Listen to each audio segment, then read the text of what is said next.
πίσω τότε η κάμερα. Остров Скопио.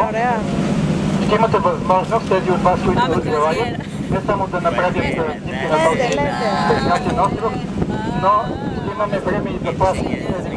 Филаки, Да плуват във водите, където е плувала и Джаклин Кенеди.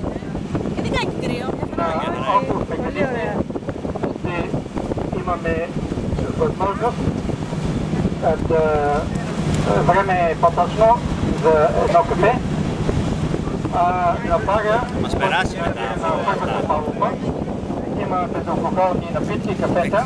И така приятно пътуване ни пожелава капитан Костас.